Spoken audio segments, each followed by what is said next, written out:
So welcome to the VIDA Liverpool podcast, and I'm here today with the amazing and wonderful MJ Carter, who's an actress, a model, and much more. And we're going to be talking about her life, and in particular, turning her life around from being a 16 stone sugar...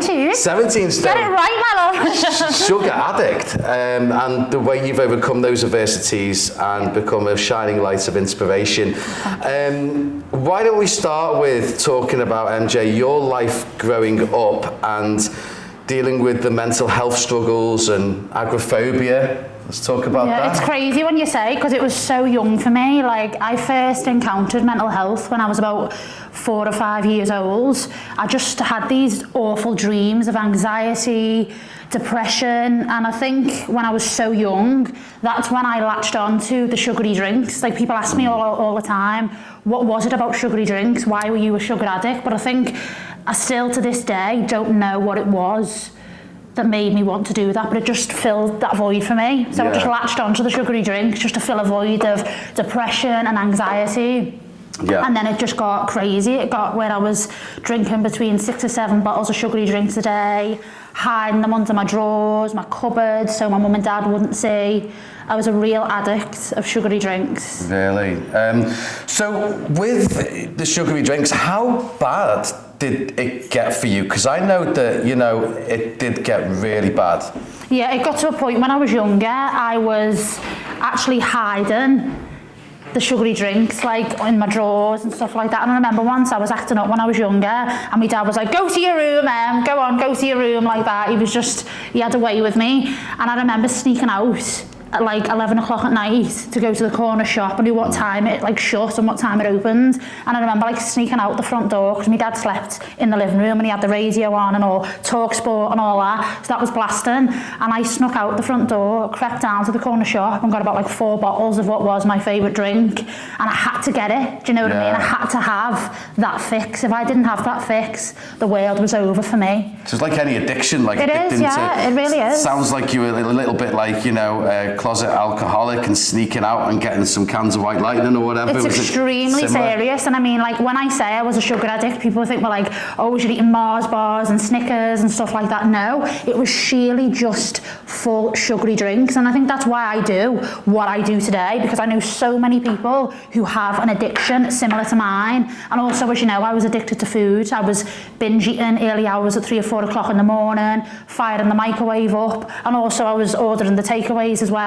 at 3 or 4 o'clock in the morning online, firing the laptop up, saying to the delivery drivers online, please don't knock on the window, just message me or phone me when you're outside, so my dad wouldn't hear. Wow. And then when the takeaway and the food would come, I would, you know, eat the food and just be in such a trance, in such a state, eating that food. And then I would creep back outside, dad to sleep on the couch.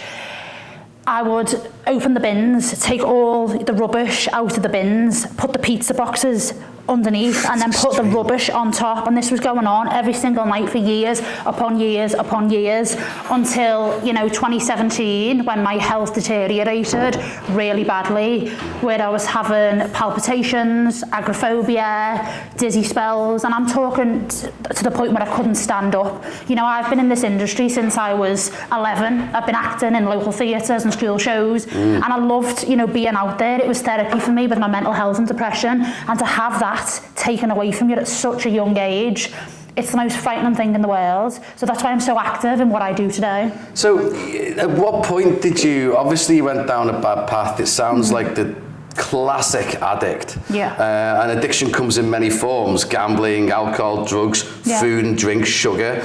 At what point did you turn it all around and think, oh my God, this is really bad, I'm gonna have to do something here? Yeah, it was when I was in the A&E at 3 or 4 o'clock in the morning. I was having this like horrendous palpitations and my heart was just racing, my body was shaking, I felt like I was having a seizure. Jeez. Like my whole body was like this. So I just messaged my friend at the time and she just picked me up in a taxi. Don't forget, Justin, I never went outside for 6 months before this. So I'm going out into the world after 6 months. I'm like, whoa, you know, I'm as white as a ghost. Do you know what I mean? I'm just like, oh, the weather's hitting me. So she picks me up in a taxi at like 3 o'clock, 2 o'clock in the morning, and we go to the A&E, and I'm on a heart machine, an ECG machine. The doctor's looking at me, pulled the curtain over, and he was like, have you took any drugs? Like, your heart's racing that fast. Jeez. And I was so embarrassed.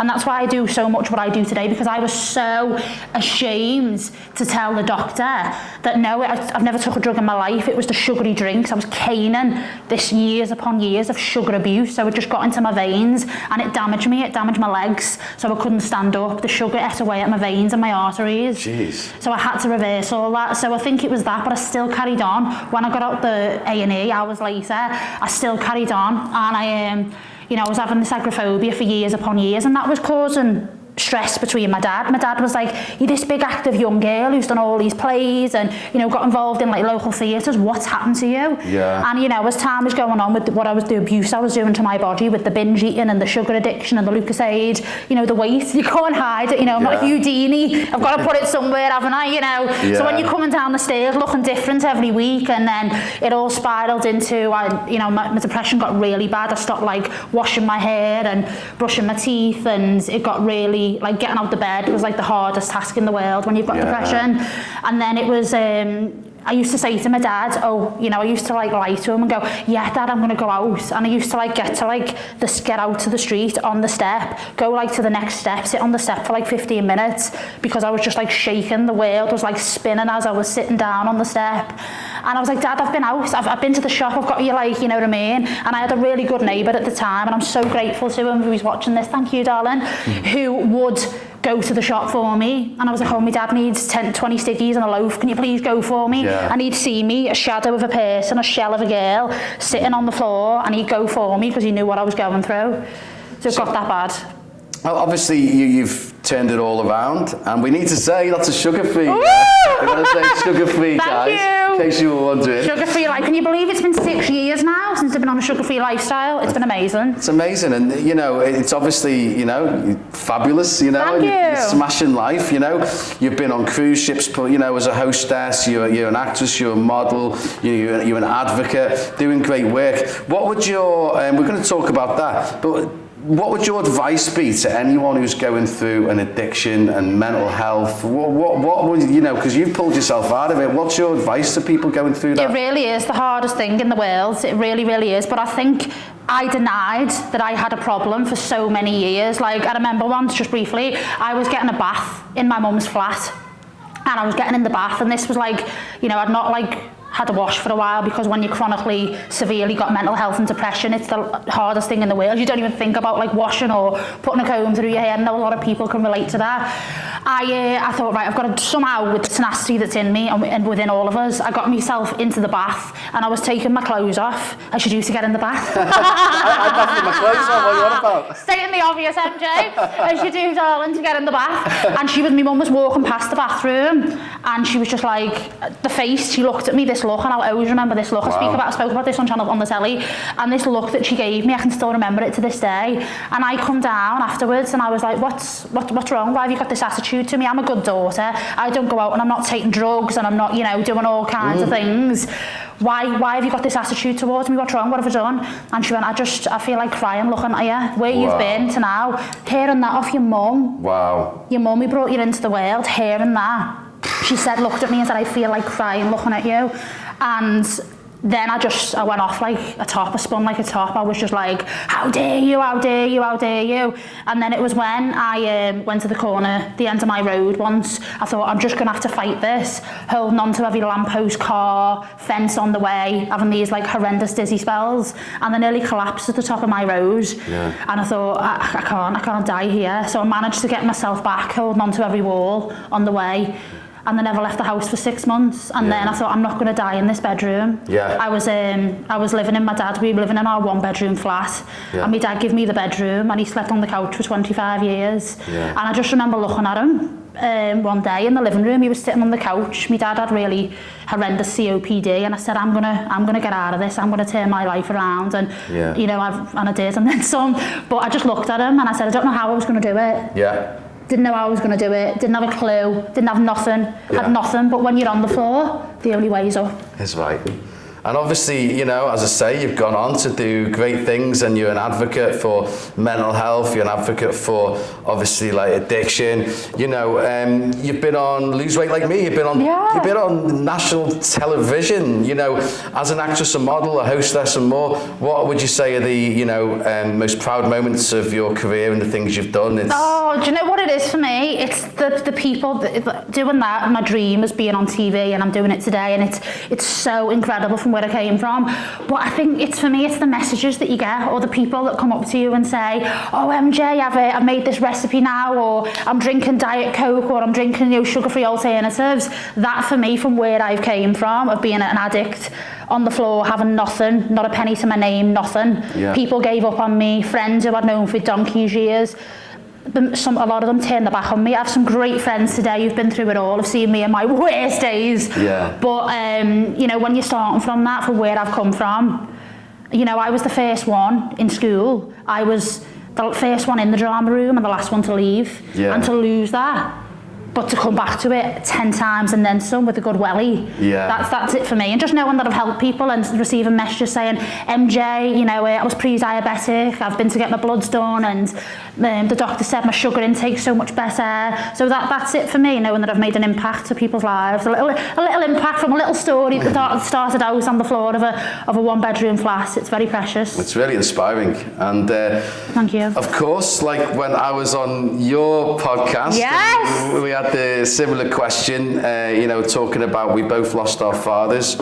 Obviously, everything I do with La Vida in the media, you know, I feel like my dad's always with me, you know. And he is it the same? Obviously, you know, you mentioned your dad a few times during this. You feel the same, that he'd be so proud of you and everything you achieved. Do you feel he's part of everything? He is. You know, I first got a little tiny bit in the back of Love It magazine. I was in a little feature of my weight loss journey, and he got to see that. He sent me out. This is when I'd lost like 5 or 6 stone, and I went outside and I went to the shop, and I think I brought the whole rail of the magazines, and then he come in and he pinned the post a little bit, that little segment I was, and he put it on the wall, and he got to see me in one magazine.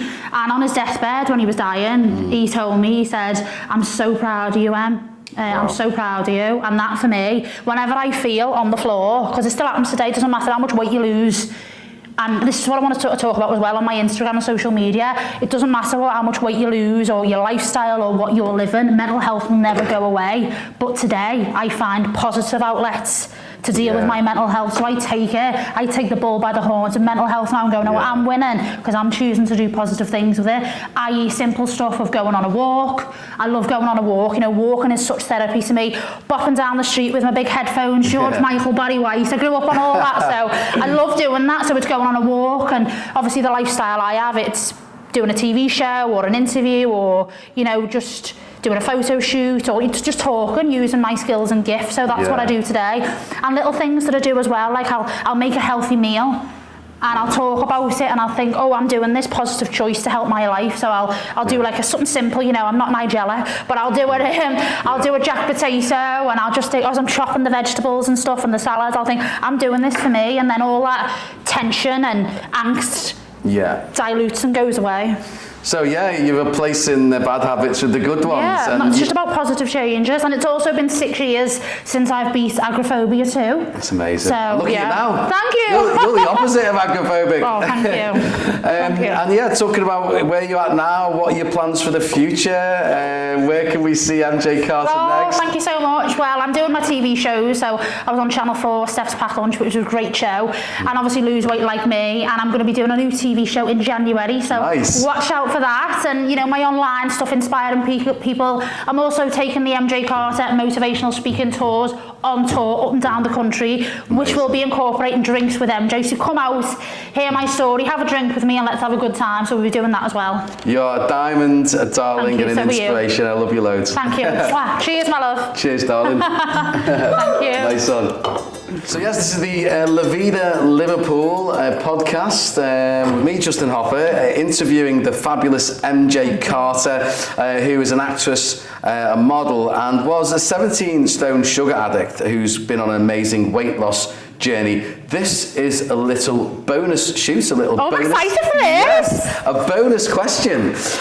We're going to be asking MJ what she thinks about the new injections. It's been all over the news that particularly young girls are taking to basically shortcut this injection to weight loss. What do you think about them?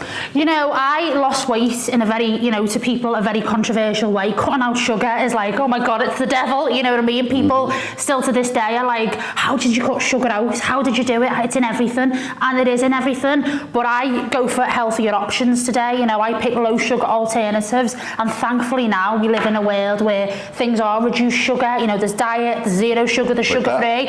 Thank you very much. I'm enjoying that. So, you know, that's out there now in the world, you know what I mean? Of course I have a bit of sugar. There's natural sugars in the tomatoes, you know, the vegetables that are in there anyway, the sugars that we eat, you know, they're there anyway. So natural sugars that are already in our food.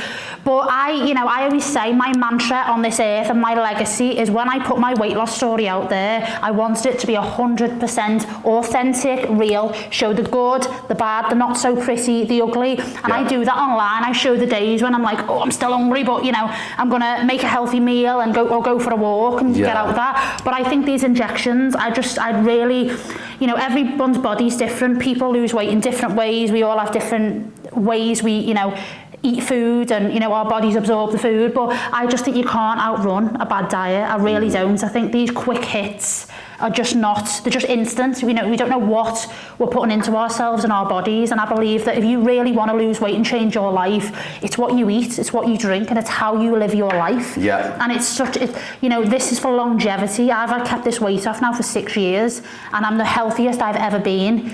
It's what you put in your mouth. If you want to lose weight, it's what you put in your mouth. You can't outrun a bad diet. But as I say, you know, I respect people, whatever they want to do. Sometimes it's not as easy for people, as I say, with the bodies and health conditions. And I think we live in 2024, you know, like, we can't judge so much what people want to do. You know, the world's constantly changing, the evolution. When I started out on this weight loss journey, how many years ago? I feel like I've been doing it for, you know, 7 or 8 years ago. There wasn't all these low sugar alternatives. I think they started out with the Heinz no added sugar zero beans. You know, they started out with that, and then the 30% less fat cheese. But now it's, you know, it's half fat cheese and zero sugar stuff. But I just think if you really, really want to lose weight, it starts with what you put in your mouth. I think these injections and these jabs, you don't know what you're putting into your body. You know, I know a lot of people have said they've had a lot of negative experiences with them, and I just think that for your overall health as well, to maintain it, you don't just want to lose weight and just lose it and then a month later,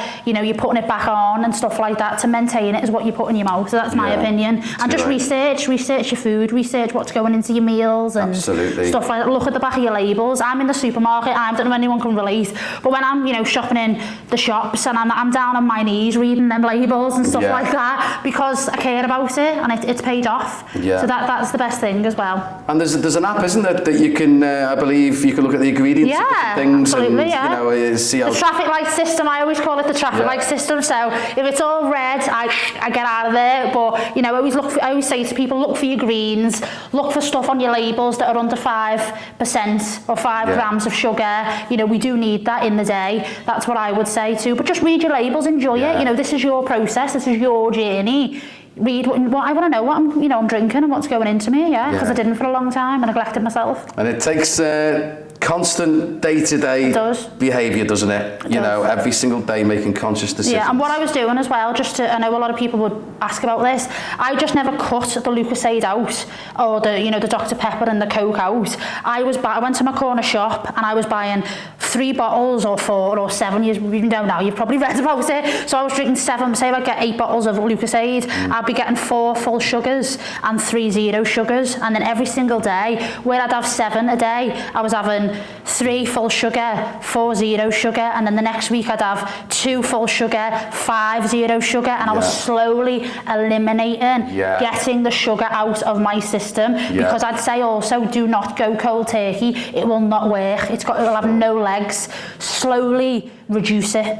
Slowly reduce it, and you'll get there. You will get there. That's some amazing advice. Thank you. So listen to MJ from someone who's been there, done Bought the whole collection. Bought the whole collection. That's the one. You're a diamond. Great to chat to you, darling. Thank you. Nice one.